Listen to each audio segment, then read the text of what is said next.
চট্টগ্রাম বন্দরে নামছে একের পর এক আমেরিকার সেনাবাহিনীর যুদ্ধ বিমান। একেবারে যুদ্ধের সাজে প্রস্তুত আমেরিকার সেনারা। কি হতে যাচ্ছে বাংলাদেশে, এ নিয়ে শুরু হয়েছে নানা গুঞ্জন। কদিন আগেই চায়নার সাথে বাংলাদেশের প্রধানমন্ত্রীর সাক্ষাতের পর থেকেই আমেরিকার সাথে এক প্রকার টানাপোড়েন চলছিল বাংলাদেশের। এবার ঠিক 1 মাস পার না হতেই আমেরিকার সেনারা বাংলাদেশের মাটিতে পা ফেলল।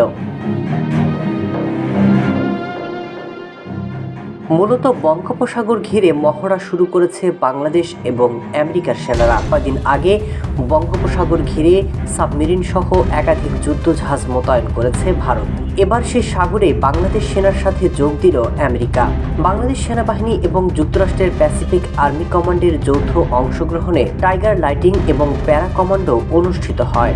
উক্ত অনুষ্ঠানে উপস্থিত ছিলেন বাংলাদেশে নিযুক্ত মার্কিন রাষ্ট্রদূত ব্রেন্টি ক্রিস্টেনসেন এবং বাংলাদেশ সেনাবাহিনীর পক্ষে জ্যেষ্ঠ প্রতিনিধি হিসেবে উপস্থিত ছিলেন বাংলাদেশ সেনাবাহিনীর chief of general staff lieutenant general Mohammad Mainur Rahman. অনুষ্ঠানটি মোট 13 দিনের জন্য পরিচালিত হবে। আমেরিকা বলছে এর মাধ্যমে সামরিক পর্যায়ে পারস্পরিক যোগাযোগ এবং দুই দেশের ক্রমবর্ধমান কৌশলগত অংশীদারিত্বের একটি মূল ভিত্তি হিসেবে কাজ করবে। সেই সাথে নিরাপদ এবং সমৃদ্ধ ইন্দো প্যাসিফিক অঞ্চল গড়তে সহায়তা করবে।